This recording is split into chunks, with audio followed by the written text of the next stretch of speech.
Hola, ¿qué tal? ¿Cómo les va? Bueno, bienvenidos a este primer video editorial del canal.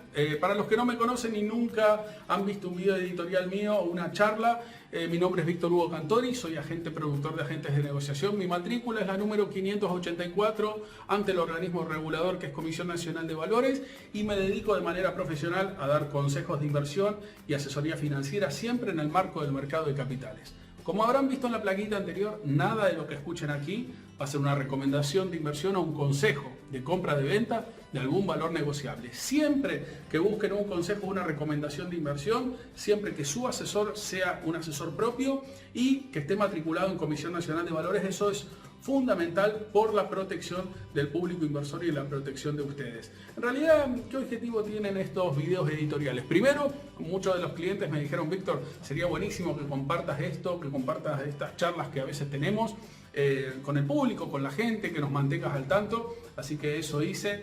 Además, ya seguramente lo iré demostrando en el transcurso de los videos. Soy un apasionado por lo que hago, porque me gusta muchísimo este trabajo. No solamente es mi trabajo, sino que además es mi pasión. Así que lo hago con muchísimo gusto. Y bueno, en algún momento nosotros siempre vamos a hablar, vamos a dejar una editorial por semana como para que vean ustedes qué estamos pensando los que estamos de este lado del mercado. Los profesionales que tratamos muchas veces con empresas, con inversores particulares, chicos o grandes, pero sí que vemos ese fluir de información y de creencias de los clientes. Con este canal lo que pretendemos hacer es aportarles una segunda mirada, una mirada de mercado y que sea totalmente gratuita. También en la lista de difusión de videos, en la lista de videos van a poder encontrar videos de nivel introductorio. Estamos subiendo los de nivel básico, vamos a subir de nivel introductorio, avanzado, especialidades y videos prácticos. La idea de estos videos es que alguien que no sabe nada sobre mercado de capitales pueda empezar a indagar sobre mercado de capitales y agarre un nivel bastante interesante de manera gratuita, ¿sí? Así que eso es interesante. Si alguno por ahí le gustaría que abordemos o que hablemos de algún tema, puede dejármelo abajo, ¿sí? Soy alguien muy abierto, soy alguien que particularmente no me gusta guardarme nada, me gusta intercambiar el conocimiento. Me parece que siempre que intercambiamos conocimientos mejoramos el ecosistema, mejoramos, digamos, el nivel en general y además lo que estamos luchando nosotros como agentes de mercados es para la difusión sana del mercado de capitales y para la democratización del mismo. Así que vamos allá y vamos a esta primera editorial que espero que les guste y que vayan siguiendo semana a semana la coyuntura de mercado, que les voy a traer un poco las opiniones. Hay veces que van a ser duras y hay veces que van a ser un poquito más suaves. Vamos a ver cómo nos toca. Bueno, en esta primera editorial, ¿de qué les quería hablar? En realidad les quería hablar de la perspectiva de cara a futuro de algunos papeles, de la coyuntura que estamos pasando, de dónde se dirige Argentina. El tiempo va a correr muy rápido en estos análisis y además, ya les digo, como les dije, soy un apasionado y podemos estar hablando muchísimo tiempo. Miren, en el mercado, y además les voy a decir qué papel estoy mirando y me gustaría que lo miren o que por lo menos lo tengan en cuenta o lo tengan en el tintero para analizar esto y quizás si no están de acuerdo también poder hacérmelo saber en los comentarios. Particularmente, miren, en el mercado existen, ya sabemos, dos análisis, el análisis fundamental y el análisis técnico.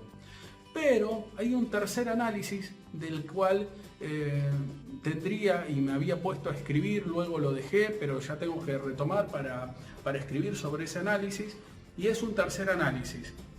El tercer análisis es un análisis fundamental, que es lo que está faltando en el mercado, y es el análisis de las expectativas. Vamos a analizar estos tres.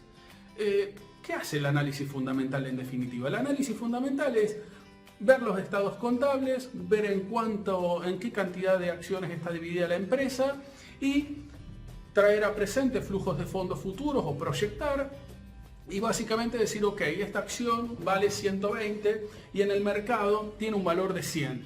Entonces está subvaluada, entonces voy a comprar. O esta acción vale 150 pesos y en el mercado está 100, entonces voy a vender porque aquí no hay valor. En realidad, ese análisis hay un pequeño problema. ¿Por qué? Primero que si la acción debería valer 120 y en el mercado la está negociando a 100, yo tengo que tener algunos supuestos bastante claros. Y es, uno, soy el primero que está viendo esta oportunidad.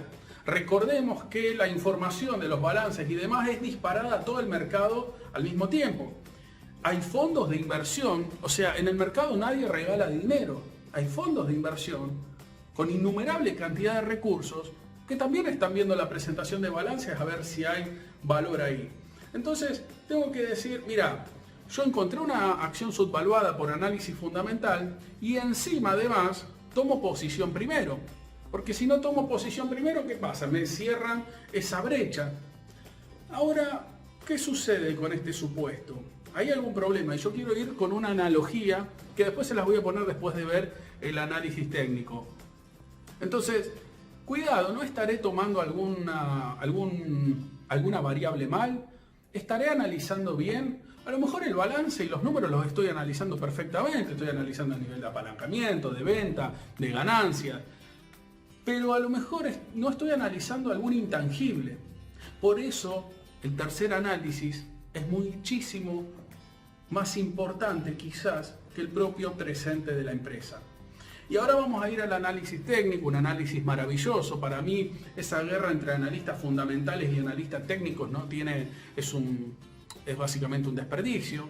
¿Por qué? Porque se complementan perfectamente, ¿sí? Necesito invertir en una empresa saludable. O ahora vamos a ver y por qué todo tiene que ver y desemboca en el tercer análisis. O si la empresa tiene muy malos números, quizás empieza a afectar a la tendencia de mercado. Pero ya lo vamos a ver. El análisis técnico que intenta hacer, bueno, intenta analizar la estela del comportamiento pasado en el precio. Ahí tenemos un montón de indicadores estadísticos, matemáticos para poder ver la volatilidad, para poder ver el volumen, para poder ver medias móviles, exponenciales, simples. Maravilloso. Miles de indicadores para analizar, estadísticos y matemáticos. Algunos, los que descreen del análisis técnico, dicen que son profecías autocumplidas. Pero la realidad es que entre los dos análisis es todo lo que ha encontrado la industria para tratar de predecir o para tratar de ver el valor de cara a futuro del papel, ¿sí? O para tratar de tomar una decisión de compra o de venta. Pero yo les vengo a traer aquí algo diferente, porque vengo a tratar de aportarles valor agregado, porque vengo a tratar de aportarles valor en estas editoriales, que ya vamos a ver de cara a la opinión de cada uno, ¿sí? De cara a la opinión que en este caso tengo yo como agente. En realidad vengo a proponerles analizar las expectativas, ese intangible súper valioso. Miren, un ejemplo, ¿por qué las energéticas en 2013 básicamente estaban planchadas? Y después empezaron un rally alcista, si todavía las tarifas estaban por el piso y no se habían convalidado incrementos en la tarifa. Porque la expectativa del mercado empezó a entender que esas tarifas tenían la posibilidad cierta de subir. Esto el mercado 2 años después lo hizo, ¿sí? Ahora bien, entonces, ¿qué me dio ahí? ¿Me dio el balance, el dato correcto? No. Me lo dio el técnico, pero me lo dio después, porque me lo dio una vez que empezaron los precios a dar la vuelta. ¿Y qué fue lo que ponderó ahí? Ponderó la mano invisible del mercado de las expectativas. El análisis de expectativas me parece que es fundamental. Yo siempre le digo a mis clientes que cuando nosotros hablamos de mercado, hablamos como si estuviéramos viendo en un balcón el horizonte a través de un vidrio. Si tenemos un día soleado, vamos a ver muchísimo más lejos. Fantástico. Ahora, si se hace de noche, vamos a ver mucho más cerca, vamos a ver menos. Ahora, si encima llueve, vamos a ver menos. Y si hay niebla, vamos a ver menos. Y si pasa un acontecimiento en el mercado bélico o de pandemia o de crisis financiera, ese vidrio se va a empañar. No vamos a poder proyectar, no vamos a poder ver hacia el mañana, no vamos a poder cerrar los ojos e imaginar esas empresas en el futuro, proyectarse, crecer, invertir. Entonces, ¿qué sucede cuando no podemos proyectar? Los precios se vuelven al hoy. Los precios se vuelven al hoy y se vuelven muy volátiles. El mercado tiene inseguridad. el mercado se retrae ante una crisis. Puede ser, la pandemia particularmente tiene dos componentes, tiene las situaciones de una crisis, de una situación bélica y las situaciones de una crisis económica. ¿Por qué? Porque tiene retracción y además cierre de los estados en sí mismos. Entonces tienen los condimentos de una cuestión bélica y los condimentos de una crisis, como la crisis subprime. ¿Qué hace el mercado? ¿Qué ha aprendido con el largo de las décadas? Básicamente refugiarse en activos escasos, ¿sí? Por eso los metales, por ejemplo, por eso el oro está pisando los $2.000. Y ahora ya vamos a hablar de eso. Pero qué importante que son las expectativas. Miren, particularmente eso pasó con las energéticas. Y si ustedes repasan Tesla, los últimos años, 2017, 2018, no paraba de perder dinero y proyectaban ganancias recién para 2021. ¿Y por qué el papel seguía creciendo? Porque había expectativa de futuro. Eran esas empresas que entusiasmaban de cara a futuro. ¿Y por qué entusiasmaban?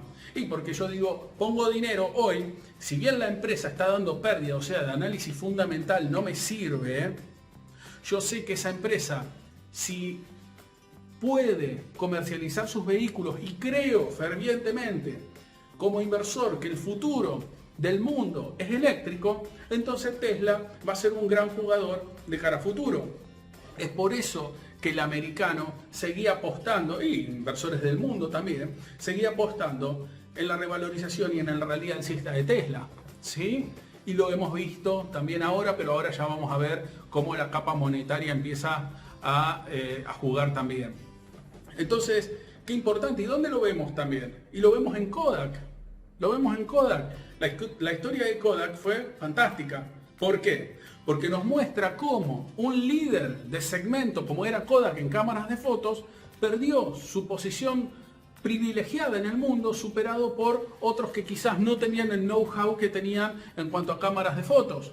Kodak se quedó en el tiempo, Kodak perdió cuota de mercado, porque al principio la tecnología, ¿cómo empieza? La tecnología, imagínense Kodak, que era primer cabeza de serie básicamente mundial en cuanto a cámaras fotográficas.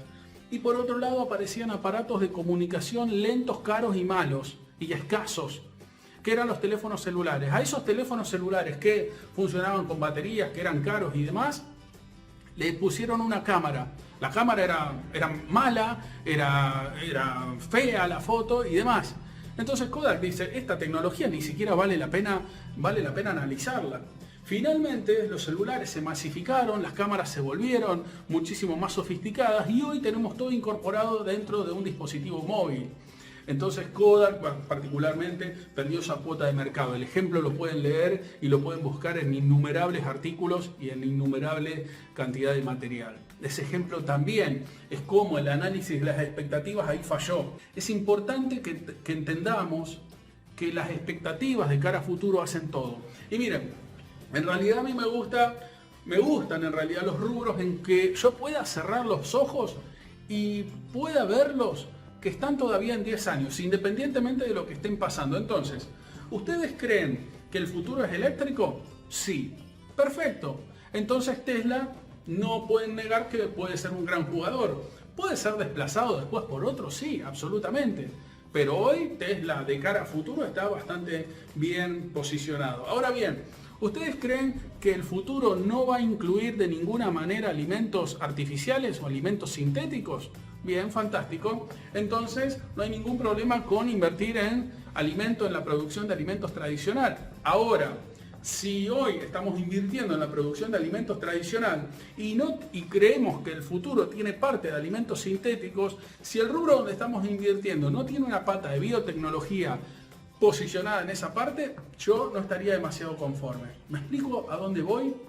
¿Y por qué hice toda esta introducción de el análisis del futuro, de el análisis de las expectativas, de el análisis de eso que decimos el intangible que me da el poder proyectar? Porque justamente les quería compartir un papel que me parecía muy interesante, que estaba mirando, que estaba analizando y que quería compartir con ustedes para ponerlos a reflexionar.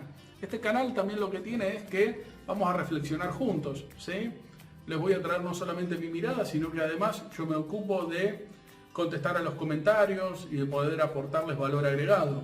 Este canal es para poder tomar un poco más de vuelo en cuanto al criterio del inversor y poder mirar más allá del corto plazo, por más que este vidrio esté esmerilado, independientemente de la situación que sea. Vidrio que se esmerila más o que se empaña más seguido de lo que nosotros creemos. Por ejemplo, cuando ganó Trump. ¿Ustedes recuerdan el Merval lo que hizo cuando ganó Trump? En 15 días. Básicamente fue un hacha que tuvo. Ustedes van a ver cuando ganó Donald Trump, porque el mercado cae en línea recta. Si alguien apagó los monitores y volvió al mes, en el mercado no había pasado nada. Porque no era un cisne negro, era dentro de las posibilidades de que gane Trump.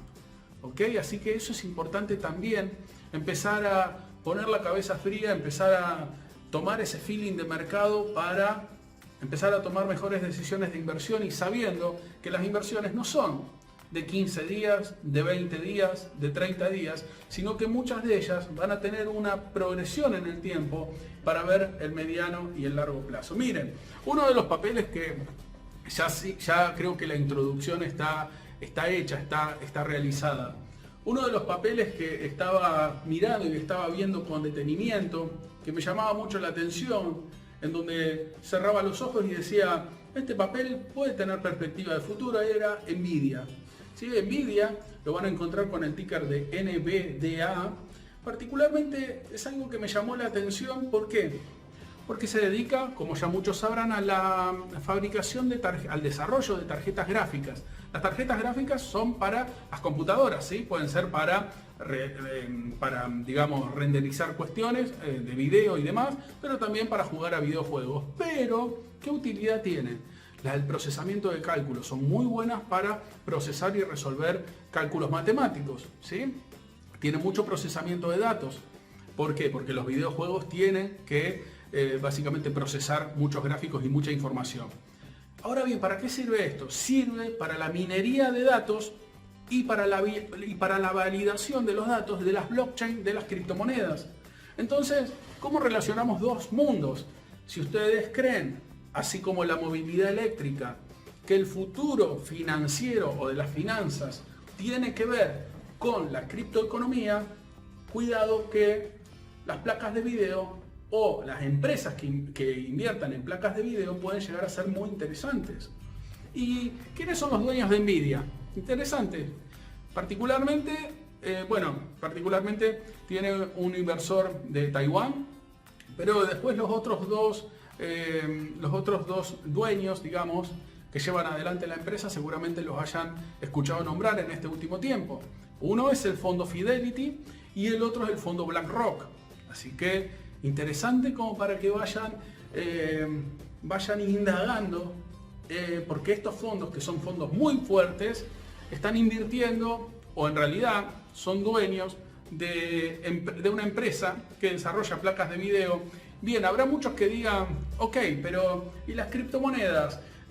¿Serán el futuro o serán una burbuja? Porque está bastante peleada la cosa. Hay algunos que creen que es una burbuja, hay otras personas que creen que es el futuro. Yo particularmente ya tengo que decirles cuál es mi posición. Mi posición es que tienen claramente, yo les digo a veces a mis clientes, es comprar parte del futuro, ¿sí?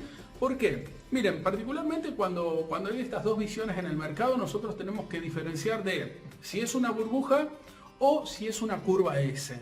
¿Cómo se comporta una burbuja? Para los que no saben lo que es una burbuja, los invito a buscar, que hay buen material en YouTube o de lectura sobre la tulipomanía. La tulipomanía se produjo en Holanda y fue una de las primeras burbujas financieras de las que se tengan registro. Incluso en YouTube hay algunos videos bastante interesantes. Miren, ¿cómo funciona una burbuja? Una burbuja es esto. Es el mercado compra algo, ¿sí? O sea, van introduciéndose inversores, el mercado convalida un valor muy muy alto y después cuando llega a ese valor se da cuenta de que en realidad no tiene ninguna utilidad, entonces baja la burbuja y explota, ¿sí? O sea, y no había valor ahí. La curva S, ¿cómo funciona? Lo adopta un mercado, una mayoría temprana, y después lo adopta una gran mayoría de golpe hasta que se vuelve un nuevo estándar, digamos, en la vida habitual de las personas. Y estas curvas S que van de esta manera, o sea, de que nadie lo tiene hasta que lo adoptan todas y después se queda con nosotros, hay innumerable cantidad de cosas que tienen curvas S y casi todas relacionadas con la tecnología. Por ejemplo, microondas, televisiones, LCD, equipos de música, aires acondicionados, teléfonos celulares, videograbadoras, vehículos, viajes en avión y demás. Todo eso tienen que ver con las curvas S. Antes no lo tenía nadie o no podía acceder nadie y después se vuelve un estándar para la civilización. ¿Y cuándo va a ser? ¿Cuándo lo va a adoptar la mayoría? Bueno, la mayoría lo va a adoptar cuando nosotros nos podamos cruzar a un comercio y el comerciante nos diga, ¿querés pagar en efectivo? ¿Querés pagar con tarjeta o querés pagar con criptomonedas? Ahí vamos a entender que las criptomonedas han llegado a un, digamos, cenit o a una adopción masiva. Mientras tanto, lo que estamos viendo son tecnologías muy buenas, como por ejemplo las dApps, que son aplicaciones descentralizadas, DeFi, que son las finanzas descentralizadas. Estamos viendo estamos viendo contratos inteligentes, estamos viendo diferentes ICO que son muy interesantes. Independientemente de que Bitcoin sea una de las criptomonedas más famosas que tiene hoy particularmente por esta época, está cotizando $11.900 y tiene una capitalización de mercado de 220.000 millones de dólares. Independientemente de que esos valores nos tendrían que llamar a la reflexión, muchos de los que consideran que es una alternativa de futuro también y una posibilidad de transar valor, también dicen es un valor escaso, es un activo escaso como el oro. Ahora tiene alguna particularidad con la del oro, que es ventajosa, porque yo puedo transferir una criptomoneda de aquí a China o de aquí a Europa sin moverme de mi casa, sin pasar por el circuito bancario desde mi teléfono celular, como si pudiera enviar un correo electrónico. Mientras que con el oro, si activo como refugio de valor histórico en el mundo, quizás no lo puedo hacer. Así que es interesante ver hacia dónde va el mundo de la criptoeconomía. Y además, si nosotros vemos los exchanges internacionales, la tecnología que tienen y cómo avanzó súper rápido por el know-how que tenemos de las décadas de evolución de Internet y de esto de comunicaciones rápidas. Y además quiero compartirles con ustedes algo que me decía un bioquímico. Víctor, mira, me dice un bioquímico, y esto es una reflexión que quería compartir con ustedes. Me decía, Víctor, la vida es un metro. Y básicamente tiene razón. Y esa analogía la quiero compartir hoy con ustedes, porque en realidad la vida es un metro. Miren, imagínense del 0 al 100, donde hay nacimientos y donde hay decesos. ¿Sí? Esta es la vida. Nosotros primero tenemos que ver dónde estamos parados en la vida. Y ahí empezar a tomar decisiones. Vamos a dividir a la vida en compartimientos muy estancos y muy lineales, pero es simplemente para que se entienda lo conceptual. De los 0 a los 15 años, lo que aprendemos es hablar, a comunicarnos, a escribir, a relacionarnos con el entorno, a formar nuestras primeras experiencias. Y ya lo último de ese pequeño segmento, a tener intereses en particular. De los 15 a los 30 años lo que pasamos es ya por la formación, en donde ya decidimos un perfil o decidimos lo que nos gusta, o si tenemos la posibilidad podremos formarnos en lo que nos gusta y después ya especializarnos en algo. De los 30 a los 40 ya somos personas que se dedican muchas veces a sus profesiones y tenemos empezamos a generar dinero, ¿sí? Pero ese dinero va destinado a las cuestiones propias de esa época de la vida, de esa etapa de la vida. Hijos, una casa, un terreno y demás.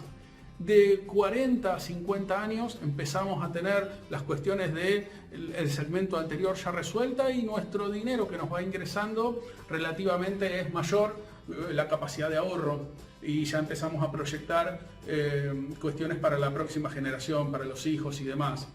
Mientras que a partir de los 50, particularmente esas personas empiezan a heredar el capital de la generación anterior. Porque ¿quién maneja el capital de una generación? Este segmento, que es el borde final de la regla.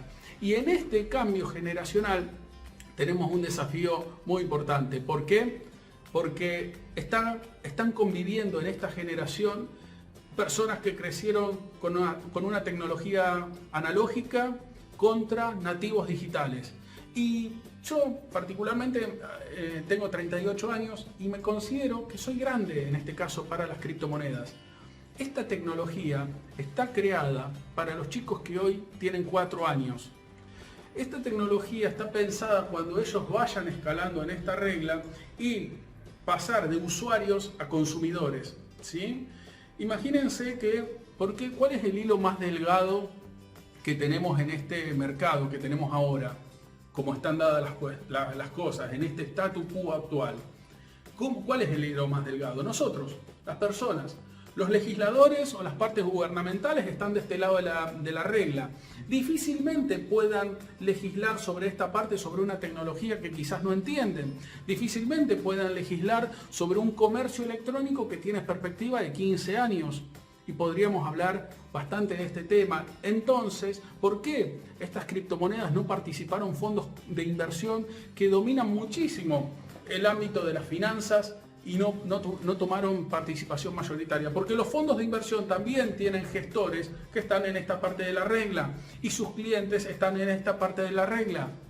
Pero el futuro está aquí, está en estos desarrollos, está cuando esa persona que hoy tiene 4 años, el día de mañana sea un consumidor, va a ser un consumidor digital, y cuando ahorre, va a ahorrar muy precisamente no en plásticos y no en efectivo, sino seguramente en cripto. No sé si en cuál cripto o en qué cripto. ¿Sacará un gobierno una criptomoneda?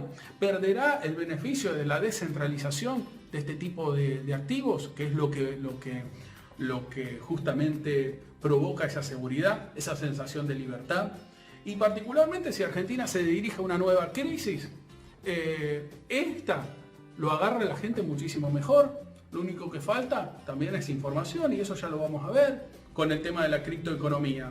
Me parece muy interesante, me parece que estamos en una coyuntura fantástica. Esta pandemia, el otro día hablábamos con un cliente me preguntaba mi visión sobre Amazon, sobre Alibaba y sobre Mercado Libre. Y le decía que Mercado Libre era bastante interesante lo que había pasado.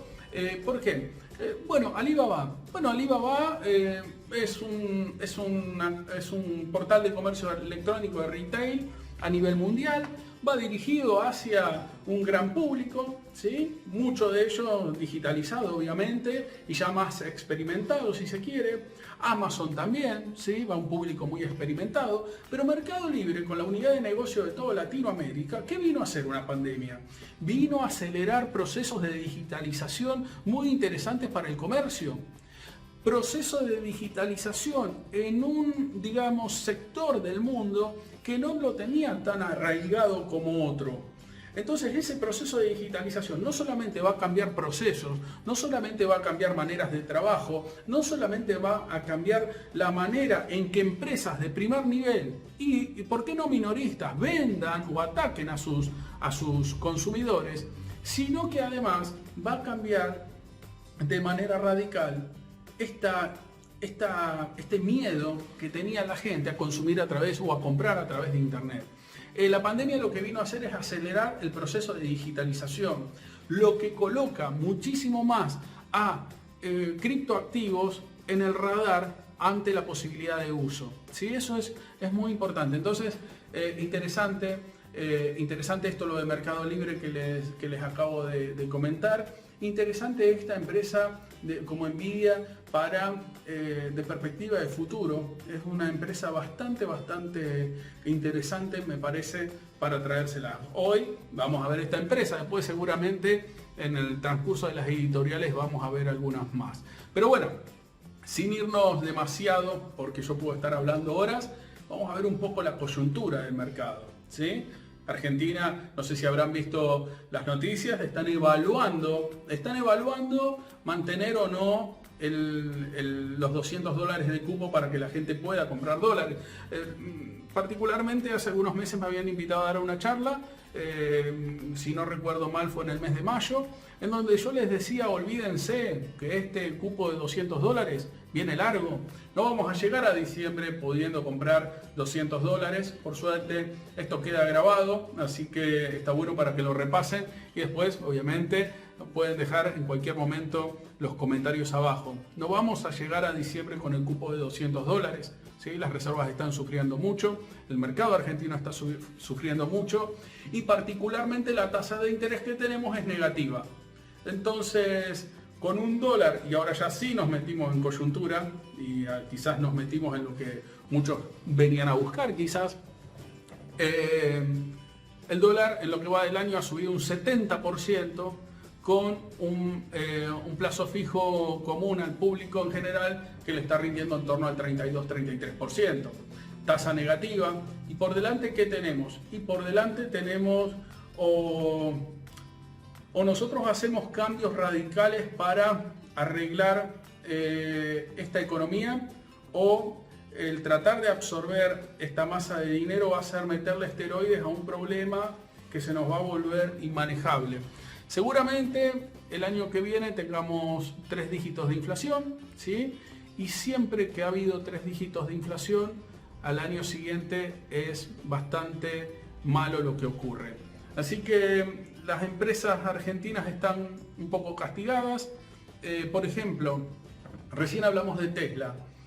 Y bueno, y si el futuro son los autos eléctricos, nosotros sería muy interesante poder apostar por transporte, generación y distribución de energía, pero no si me van a poner una tarifa máxima, porque la empresa entonces va a ver resentida su capacidad de invertir, ¿sí? Entonces es interesante cómo vamos a tener que ir analizando la coyuntura desde el punto de vista específico de las medidas que vaya tomando el gobierno. Es cierto que el Fondo Monetario, cuando tengamos que hacer un arreglo, no nos va a dar una quita. Es cierto que con los acreedores de legislación extranjera hemos demorado demasiado en el arreglo, y además la pregunta es si fuimos con tanta vehemencia a negociar una deuda que sabíamos que tenía legislación extranjera y que no podíamos ganar.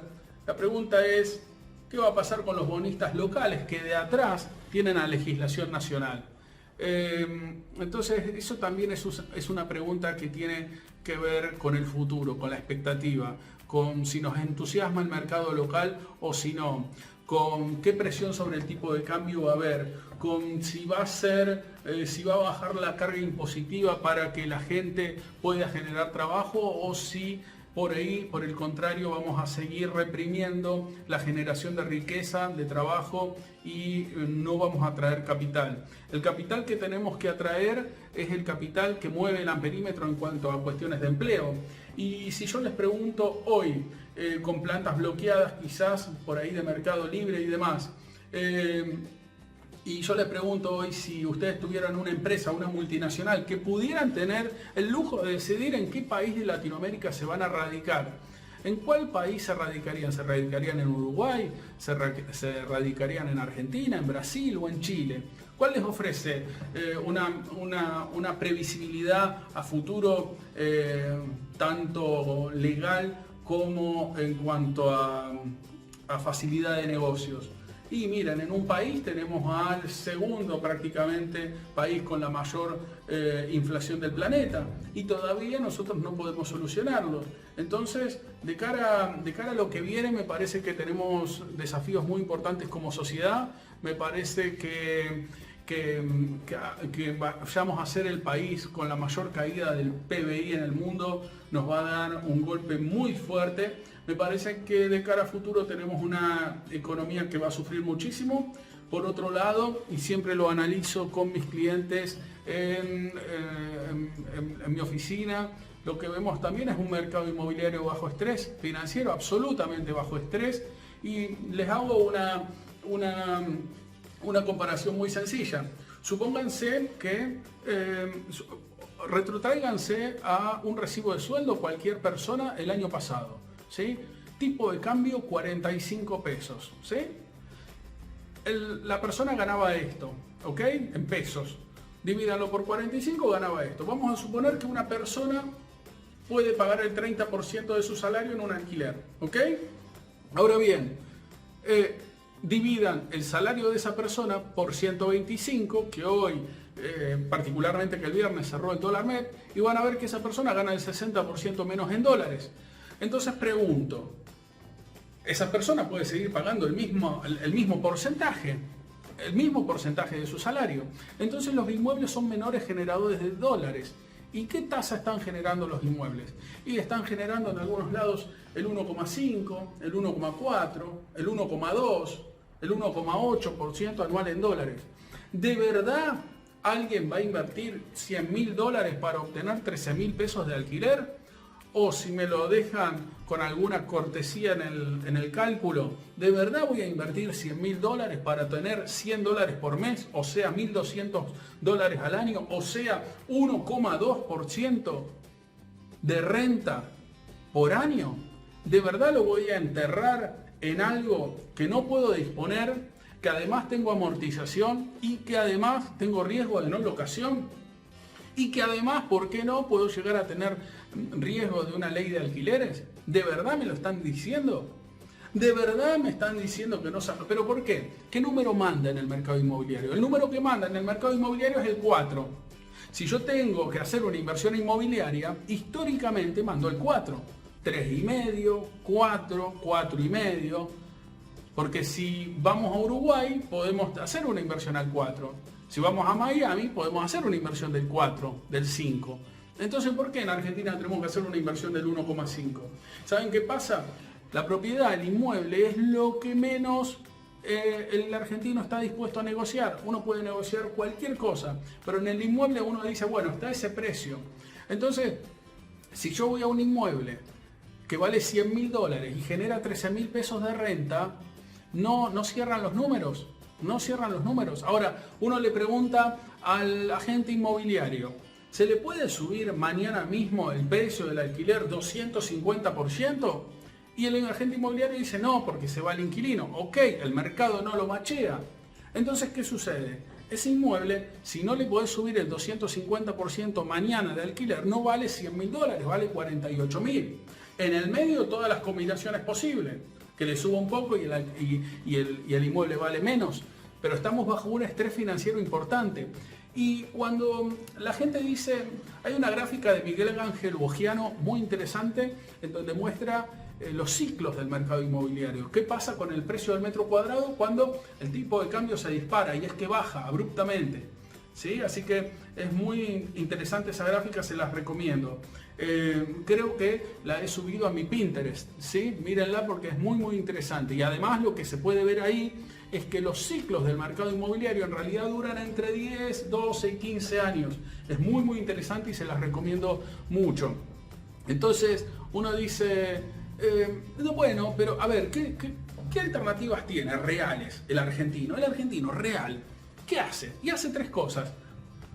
Ahorra en un plazo fijo, compra dólares, o si ya tiene cierta cantidad, compra un inmueble. Vamos a analizar las 3, porque si no parecemos que somos una sociedad que no sabe ahorrar. Vamos a analizar las 3. Plazo fijo, históricamente tasa negativa. No sé por qué la gente hace plazo fijo. Compra dólares. La gente falsamente tiene la expectativa de que cuando compra dólares en realidad está invirtiendo. Y no sé por qué. En realidad sí. En realidad compra dólares hoy y el año que viene ya sabe que lo va a multiplicar por un número más alto. Entonces, multiplica, tiene más, listo, piensa que ganó. Señores, tenemos la misma cantidad de dólares y esos dólares tienen una inflación del 3% anual. Entonces estamos perdiendo también dinero. Y tercero, la inversión inmobiliaria, que muchos se piensan conservadores por hacer una inversión inmobiliaria, hay que avisarles que del año pasado hasta ahora, seguramente que compró un inmueble en junio del año pasado, en mayo del año pasado, a esta altura ese inmueble vale un 50% menos si lo quiere vender. Y a lo mejor la persona está ilusionada. ¿Y por qué? Nosotros los operadores de mercado, los inversores en el mercado de capitales, que son ustedes muchas veces, nos volvemos inversores más sofisticados. Porque en realidad nosotros tenemos la sensibilidad de mercado de todos los días, saber si ha bajado o ha subido al centavo nuestra cartera. Mientras que el inversor inmobiliario no puede llamar al tasador todos los días para ver cuánto vale la casa, si vale más o vale menos. Entonces eso prolongado en el tiempo da una sensibilidad de mercado muchísimo mayor, que de eso también ya vamos a hablar en otras editoriales. Da una sensibilidad del mercado, como por ejemplo, a veces les digo a mis clientes, mira, hay un estrecho que está en Irán que se llama Estrecho de Hormuz, ¿sí? Por ahí pasan el 30 al 35% de la producción mundial de petróleo, ¿sí? Si ese estrecho se bloquea, particularmente el mundo pierde una vía navegable muy importante en cuanto a abastecimiento, y además es una crisis en todo Medio Oriente. Ahora bien, ¿por qué un inversor bursátil termina siendo más sofisticado? Porque en la rueda china, ¿sí? Cuando empieza China, cuando empieza Asia, cuando empieza Australia, si nosotros vemos que los futuros de petróleo saltan demasiado, estamos buscando el por qué ha pasado esto. ¿Qué está pasando con el petróleo? Y aquí estamos cerrados, estamos durmiendo, muchos de nosotros estamos durmiendo. Y muchos de otros nosotros también estamos despiertos viéndolo al mercado. Entonces vemos que los futuros saltaron de petróleo. ¿Qué ha pasado? Bueno, vemos una noticia, Estrecho de Hormuz, Irán amenaza o lo que fuere. O hay tensión en el Estrecho de Hormuz. Ahora bien, va a subir el petróleo, depende si hay algún conflicto bélico y demás, entonces las bolsas se pondrán en negativo, dependiendo de la magnitud. Y nosotros, después, una vez que abra Londres y que le demos la bienvenida acá en el continente americano con el Bovespa, después, línea de Nueva York, abrimos nosotros, puede ser en rojo o puede sufrir el petróleo. Ahora bien, si el conflicto termina en una semana, en 15 días, no pasó nada. Nosotros nos informamos del estrecho, empezamos a leer sobre Irán, empezamos a leer sobre cuáles son las facciones y demás, empezamos a leer sobre estas cuestiones, estos datos del petróleo. Ahora bien, si el conflicto se prolonga, un mes, ¿qué va a pasar? Porque todos creen que lo del mercado queda ahí en el mercado, en esa gente que está ahí especulando, comprando y vendiendo cosas sin sentido. Si el conflicto se prolonga un mes, la que va a aumentar es el combustible en la estación de servicio. Y cuando vaya una familia tipo que por ahí no se informa en el mercado, no tiene por qué hacerlo tampoco, a cargar nafta, va a pensar que es por una medida local, mientras que esa medida ha sucedido hace un mes en el otro extremo del mundo. Es un poco el efecto mariposa, ¿sí? De lo que hablamos en el mercado. Miren, si el mundo sería un cuerpo, en realidad el mercado de capitales sería la circulación, ¿sí? Llevando oxígeno a todas partes del mundo, ¿sí? Por eso un acontecimiento en un lugar puede repercutir en el otro sin ningún tipo de lugar a duda. Entonces, esto era lo que le quería venir a plantear en esta primera editorial. Un poco hablamos al principio sobre los análisis en cuanto al mercado de capitales. Después le dejé básicamente un papel que me gustaría que lo tengan en cuenta.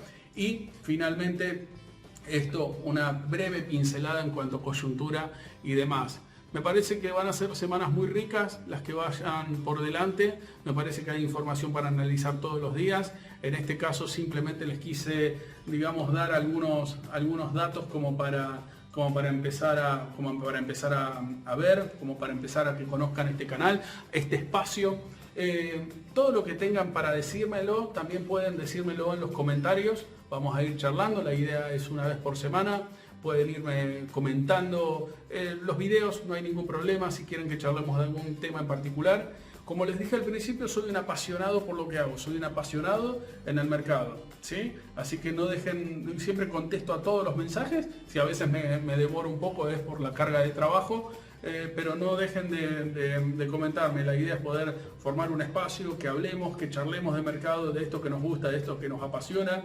Siempre que hagan una inversión o siempre que traten de tomar una opinión, siempre recuerden que del otro lado haya alguien matriculado, eso les va a, digamos, compensar bastante en donde saber que están escuchando. Si por ahí quien habla no está matriculado, por ahí tómenlo con cierto recaudo, ¿sí? Por la protección de ustedes. Si tienen un asesor, siempre apóyense en los asesores. Los asesores tenemos el trabajo de guiar a nuestros clientes a que les vaya lo mejor posible. En eso está nuestro interés y nuestro día a día. Bueno, por mi parte me quedé con muchas ganas de tratar otros temas. Esta primera editorial se va a volver un poco extensa si seguimos charlando, pero bueno, me quedan muchas ganas de abordar otros temas para la próxima editorial del fin de semana. Nos vemos en la próxima semana. Por otro lado, si quieren compartir o si quieren colaborar con este canal que está en formación, ya verán muchos que están en formación. Básicamente, no olviden de suscribirse, activan la campana, se lo comparten a otros colegas conocidos que les pueda interesar el mercado de capitales. Esto, ya les digo, vamos a ir subiendo videos de formación de manera gratuita.